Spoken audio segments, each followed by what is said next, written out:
I hereby introduce to you Mr. Michael Veazey. Okay, ladies and gentlemen, welcome back to the show. Today I'm in the second half of an interview with Aaron O'Sullivan, who is from Systems Culture Impact.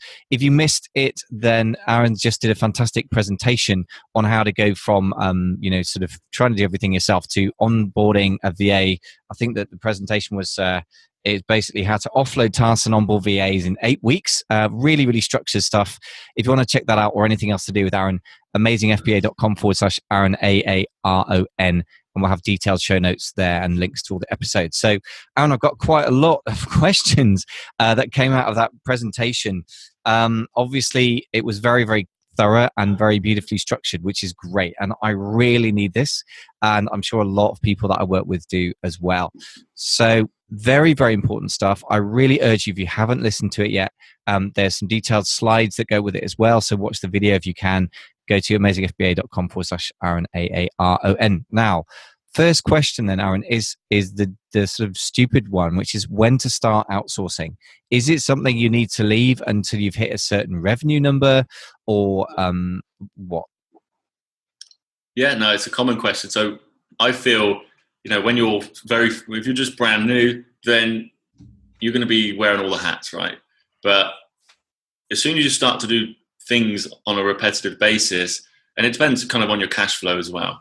But let's say, for instance, you're doing, you've done that process of what I just walked you through on the previous episode of kind of downloading, all of the tasks you've done, tracking your time, and then you've got this big list of stuff that you're like, oh my God, I'm actually spending an hour trying to order my shopping online. I've got, I'm doing email, I'm checking and responding to Amazon customer service emails, and you're seeing that's taken up a big portion of your time. Then I don't think there's, I think the earlier you can get started on this, the better. And it doesn't cost much to hire a VA. It's like $10 an hour to get that off of your plate. So if you can switch in startup mode, most people, spend 70% of their time on operations and 30% on actually trying to grow the business. It needs to kind of be the other way around, spending that on marketing and sales, ranking your products to page one, creating and launching new products, dialing on all the revenue driving areas of the business. So I don't think that the short answer is, Michael, I don't think there's, you're going to have to get started first, but the sooner you can start removing it, the better, in my opinion. Because the last thing you want to do is, which happened to me, it happened to so many people I speak to, they got, their business is rocking, they're doing like, 100K plus a month, but they're, it looks great from the outside, but, we know how hard they're working for it, and they're not sure on how it's going to continue to grow because they're at capacity. So the earlier, the better, in my opinion. Yeah, that makes a lot of sense. I'm just making some detailed notes so that there's a lot of value here that I want to capture. And I think the most important thing is what you've just said, really, about startups. People see it as 70% operations. Oh, I think it's more than that. The people go into Amazon, I think, often on the basis of a rather missold pitch, really, which is it's an easy and quick replacement for your day job income. And I think that's the more I work with people and the more I run businesses myself to whatever extent I'm able to. And I feel, that the longer I do it, the more humbled I get by it. I think there's so much that needs to be better, but I don't think that's the right approach. And I think if you focus your energy on growing an asset, which you one day can either sell or live off, then I think, it makes sense to do exactly what you said, which is put 8% of your money almost as well into creating a system rather than just running it. And otherwise, you just got a rather miserable job on your hands, in my experience. I couldn't agree with you more. And thank you for putting a number on it as well. I like numbers, 70-30. I think that's a good ratio. So another question then, which comes back to what you were just saying. I'm doing online shopping, I'm checking emails. Does it have to be Amazon stuff that you outsource first? Or would you say that it's actually valid to outsource other stuff, even if you've never done that before, to make the space to even grow a business? Absolutely. This is what it's important. I think I mentioned it in the last episode, but when you download all the tasks you've done, when you track your time for 5 days, when you compile that long list of things that you've been doing and you've got data on, then this is not just professional, this is personal stuff as well.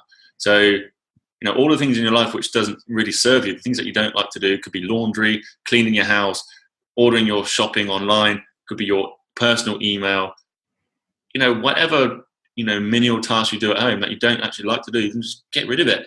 You can do it, and it's going to ultimately allow you to, work on actually revenue driving areas of the business. Cash flow and revenue and profit is most important, throughout the whole business life, but in startup, it's critical. So you're not, the more you spend time on things that don't matter, ultimately, the less time you're going to have growing your, the revenues and profits of your business. And if you're looking to replace your income, then it needs to be front and center. That's where you need to spend the majority of your time. Yeah, absolutely. And by the way, I can't help a smile coming over my face when you were saying it's so strange how just me asking somebody who's an expert in outsourcing, is it okay to outsource non-Amazon stuff? As soon as you said yes, I'm like, I've got permission from an expert. And I'm smiling naturally, like, yes, I could get rid of all the crap I don't want to do. When I'm looking around the room here that I'm broadcasting from, and frankly, I could just do with hiring somebody to come and clean it up. But that's the sort of thing that I'm going to give myself permission to do. So thank you for permission to clean my life up. I think that's very, very important. Nobody needs anyone's permission. So you can go in and out. There's so many, solutions to everybody's problems these days with apps, with services, that you can get somebody to take care of things for you, and they probably love to do it, and they do a much better job than you ever. So I agree with that. I mean, there's one of the things that when I outsource stuff, for example, I outsource creating the show notes these days and doing the podcast editing and stuff. Now, I'm a fussy guy with grammar and English and whatever. I'm one of those non-typical entrepreneurs that was a straight A student at school. Sorry about that, everyone. I know you hate them. But that was me. But nevertheless, some aspects of the grammar come out like 80% what I would have done. I'm like, it's good enough. And it's freed me up to do things that are more valuable, like interviewing another great guest like yourself. And the other thing, though, is that sometimes when you outsource stuff, people just take more care of it because they own it in a way that if you've got 50 tasks on your list, you just can't own. You just think, oh, that'll have to be good enough. Whereas somebody whose professional value is being assessed on the basis of, for example, the quality of the editing of the podcast, is just going to take that much more care than I ever would. So it's one of the nice experiences, I think, is that it's nice to discover that actually most people can do most stuff better than me, because that means that I was never really going to be my best friend in the first place. You see what I mean? Totally, man. So I think it's really, really important to understand. Do you want it to get done, or do you want it to be the best? Most people don't want to hold it, want to relinquish control of something because it's ultimately they think it's not going to be as good quality or whatever. But this is like, if you get it 70 or 80% good, then that's fine. That means you can go on to do, and it can be improved over time, but it's going to be liberating for people. So if just quick maths, I mentioned it previously, but I think it's really important distinction to make. If you're working on, say you've got a $10 an hour task, and you're working on, for instance, you're doing customer service, you're doing answering your personal emails, or your emails which doesn't need you to answer, you're ordering your shopping online, or you're whatever it is, you can outsource these things for say $10 an hour. Let's say you're spending just 10 hours a week on that. So this example, that's $100 worth of value that you're literally bringing to your life and your business in that given week. So that's in the month, then that's $400 worth of value. So 4 times 100, $400. If you now take, instead of working 10 hours on a $10 an hour task, once you've removed that and you spend 10 hours working on a $1,000 an hour task, for instance, creating a new product that you can launch to go and generate 20 grand a month or 10 grand a month or whatever it is, or dialing in your sponsored ads or your PPC or learning a new marketing strategy, and you spend that time 10 hours a week, then that's $10,000 worth of value per week versus 100. So of course this is not an exact science, but you can see what happens over time. This compounds. The more you spend on high value areas of the business, marketing, sales, how to grow your business, you actually become better at that. So your hourly rate on them tasks will actually increase. It's not going to stay at $1,000. You'll get better at the more you do it. Whereas if if you're stuck doing customer service, there's only a certain level that you can get good at customer service. If you think about it, as you grow more and you learn more in this business that you're in, you're able to, that hourly rate compounds and it grows. You bring in, 10 grand a week value or 40 grand a month that you might not realize immediately. It might take a few months to see that, but you can see quickly what happens. Yeah, that makes sense. It's the old outsourcing low value tasks to add high value tasks thing. Another quick question that comes to mind then, just following through what you were saying in your presentation, why the Philippines? Because that's always an interesting question to me. It seems that everyone is obsessed with outsourcing to the Philippines, partly because it was an American colony. I believe America's one and only colony, if you don't count Hawaii, which obviously is an integral part of the United States these days. But is that valid for Brits? Does it have to be the Philippines? And if so, what's good about the Philippines? Yeah. I don't think it has to be. The reason the Philippines is, to be honest, I started going there in 2014, and I've got a kind of a deep connection with that country. I've met some amazing humans there. I've got kind of a strong network there. So that's what, kind of got me started there. And, the Philippines is, really great for outsourcing because the people are generally really loyal, hardworking. They speak usually great English, American English. And, a large portion of the world's business processing outsourcing, I think it's like 140 billion industry. Don't quote me on that. It might be 14 billion. But I know it's it's the biggest place in the world to outsource to. For me, at least, it was because of the results that I had from meeting and working closely with Filipinos, in person and remotely, that, I think it's a great place to outsource to. And there's a number of services out there which source amazing talent from the Philippines. And so you mentioned a few of the services that will help you source talent there. Could you just go over those again just briefly and just mention are there particular services that are good for particular types of tasks or a particular level, like beginner, more advanced, etc.? So I think it depends really on whether you want on demand or full time. So there's a number of services which you can pay kind of as you play. It depends on your need. And there's one called FreeUp. So Nathan's a great dude. Check out freeup.com with 3 E's. There's Upwork, which is probably a more maybe well-known one in the general outsourcing space. And you can find ad hoc kind of on-demand contractors in these places as well. You've got, what else we have? Priority VA, which is more of a high level for, this is, US, Canada-based project managers. And you have, I mentioned on the previous session, we've got Team Ninja, which is a pre-screened group of talent that we've coached on mindset, skill, and systems. So was that Project Ninja, was that? It's called Team Ninja. So Thank you. Yeah. So this is me and my friend. He owns the largest transformational coaching company in the Philippines, and he trains. It's a wealth coaching company, and it's a mindset. He's kind of like the Filipino Tony Robbins in a way. He just being in his presence, I feel lifted, and we take our team to him to be, to have a mindset day. So basically we got together and we created a pool of talent to help our clients to get stuff off of their plate. And that's what that is. It's not really open to the general public as of yet. But like I said before, I'm happy for, if anyone's stuck and not sure where to look, then you can just reach out to me and I can point you in the right direction based on your specific needs. Okay, great. So you got a particular place. Well, yeah, I don't think that people who are looking for a more advanced version of it might do that. So coming to my next question, really, and I know we haven't got very much time because we both got to dash off to client calls and take care of business. Next question is a bit hard to answer. So, well, let's try and do the simple version of this. How do you, my experience of outsourcing, and above all those people that I work with in the 10K Collective, which is a mastermind I have, where people have turnovers anywhere from about 25 to 250K a month in dollar equivalent, sometimes more.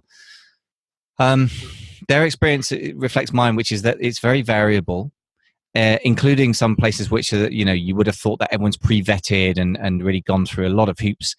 still there's a lot of variability in how good people are, even sometimes something as simple as customer service, let alone something as complex and as nuanced as copywriting. So what's your best take on how do you find the A players and how do you get rid of the people who aren't going to work? And I guess what goes with that, is it really the problem is with the people, or is it the way we handle them? And there's a big question. That's a loaded question. So there's several questions inside of that, and the question was about the variability of basically how do we reduce the variability so we only get good players is basically the end question, and I'm sure that implies other things. Yeah, high level. So I would say initially it's about positioning. The A players are probably they're mostly hired anyway. So for you to attract somebody who is a great team member, your company needs to stand out from the 1,000 other Amazon companies that are just looking for, and I believe this is from the get-go, even if it's just a customer service, staff that you're looking to bring on, I want to bring on the most, amazing human beings that I can find that are, relevant to our company culture and our vision. So I think it's about positioning up front, is how can you stand different to the rest? That's part of it. The second thing is, okay, where can you fish? Where can you fish in the right ponds to find the fish that you're looking for? Because, I think a huge part of it is that, first and foremost, positioning. Second, where are you looking? If you go, if you're looking to catch, for instance, a certain type of fish, but you're fishing in a pond where there's none of them, or there's one of them, then you're going to have a hard time doing that.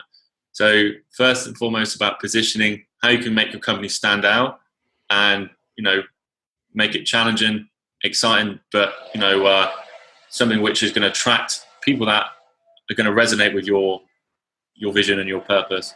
What else I would say was, once you've now found the right pool or pond to fish in, it's about having a kind of very structured hiring process, so you can disqualify the B's and C players from the A players.